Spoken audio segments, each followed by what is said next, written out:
You've got, hey, it's Fish at 6. You've got Super Bowls, conference championships, division titles, Hall of Famers, and an air quote drought. And you've got Valentine's Day. Happy Valentine's Day. It's Fish at 6. I'm Mike Fisher, your trusty and trusted reporter. This is the Fish Bowl. It's also date night. It's also thanks to BetUS for playing around with us here. Oh, and it's Friday Prize Day, which means type in the word Valentine's and give yourself a chance to win a $50 gift certificate to Chili's. So you can take your sweetheart out for a lovely romantic post-Valentine's dinner. You are America's team with lots to love. And so to celebrate Valentine's Day on this February 14th, as I hope that you have someone to hug, or maybe just chocolate sweet memories are huggable enough, I present to you Fish's top 14 on February 14th, most lovable Cowboys moments ever. And yes, get in, get on, be good, because you are more than welcome to debate. Number 14. The birth, January 28th, 1960. Here comes local oil czar Lamar Hunt and the upstart AFL. And to do something about them, the NFL awards Clint Murchison a Dallas expansion franchise, eventually to be called the Cowboys. Yay. Item 13, huggable, lovable Cowboy moment 13. It's so iconic that when players walk out from the locker room to the star, there's just gigantic mural photo painting picture of Jason Witten with no helmet.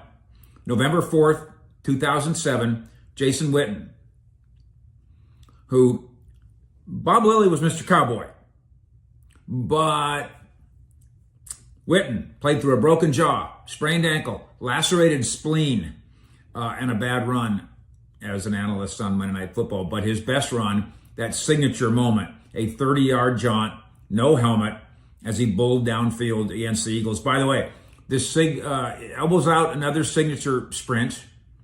January 3rd, 1983, 10 men on the field, and Tony Dorsett goes 99.5 yards anyway. Why did I not put that in there? Because it came against my Vikings. That's why. Lovable Valentine's number 12. Sex and Text in the City. August 5th, 1972. How TV watches football and how the rest of us watch the sidelines changed forever. Tex Schramm unveils the sideshow innovation, the Dallas Cowboys cheerleaders. White short shorts, go-go boots, stars positioned just so, all text, all sex, G-rated. Kinda. Valentine's Day, lovable, huggable. Number 11, God's Coach, November 7th, 1993. Jerry and Tom finally work it out. The bitter, fired legend, and he was. He was bitter, he was fired, and he was a legend, finally accepting enshrinement into the Cowboys Ring of Honor at Texas Stadium. And how is his spot marked to this day? By that trademark fedora. And to think, it only took 30 more years for Jerry and his other great coach to figure it out. Lovable number 10. 3-inch headlines, January 23rd, 1994. In a bold stroke of bravado, Cowboys coach Johnson goes on a local radio show with old Randy. Somebody probably had some beer and some Heineken and some nachos in them. It's the Friday before the NFC Championship game against the 49ers, and the coach proclaims, "We will win this ball game, put it in 3-inch headlines." And we all did in the newspaper the next day, and by God, 2 days later, I'm there. The Cowboys beat the Niners 38-21. They advance to the Super Bowl. Speaking of Super Bowls and advance your own financial genius, all packaged together. Go to BetUS, BetUS.com, and use the promo code YouTube150. That gives you 150% off your investment in yourself, your initial investment in yourself, up to $2,000. BetUS.com. Thank you to them and to 73,000 fish heads in Cowboy Nation on this Valentine's Friday. Who can't be wrong? Also, Valentine's, if you want the $50 Chili's gift certificate courtesy of Sugar on Valentine's Day. Number 9, Mr. Cowboy. We mentioned Bob Lilly earlier. Mr. Cowboy, December 27th, 1960, the TCU All-American defensive lineman Bob Lilly becomes the first draft pick in the history of the Expando Cowboys. Taken in the first round, 13th overall. He's Mr. Cowboy. And how good was he and is he?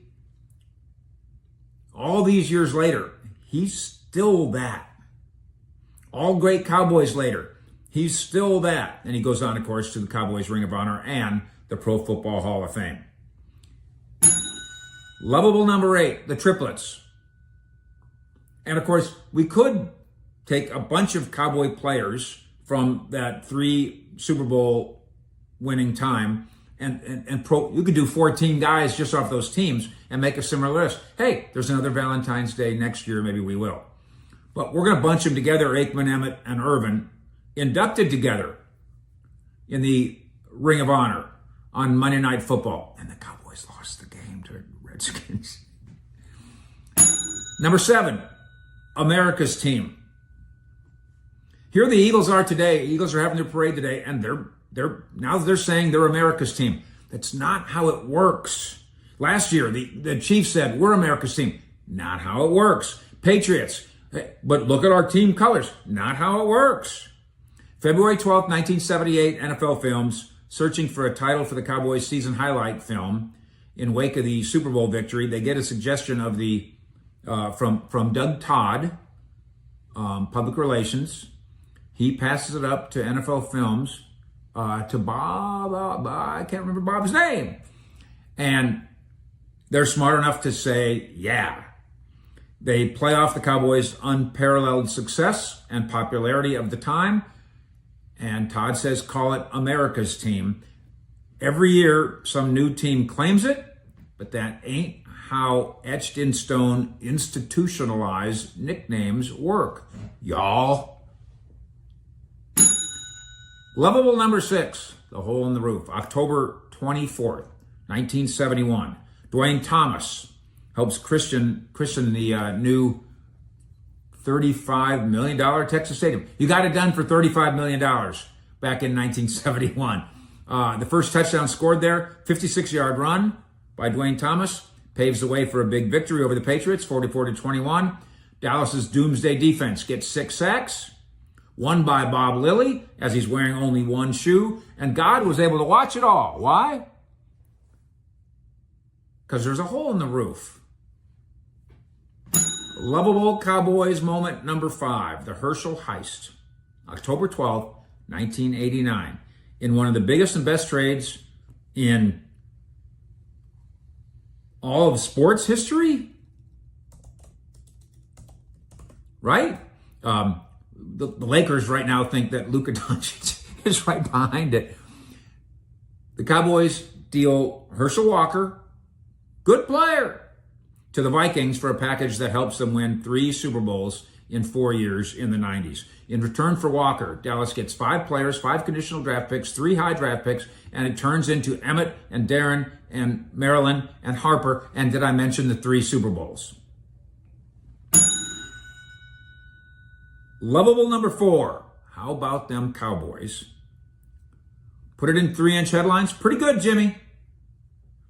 How about them Cowboys? January 17th, 1993. Cowboys upset the 49ers 30-20 in the mud. I was there. NFC Championship game. Cowboys are up by 4 late in the game. Somebody's got to make a play. Aikman hits Alvin Harper.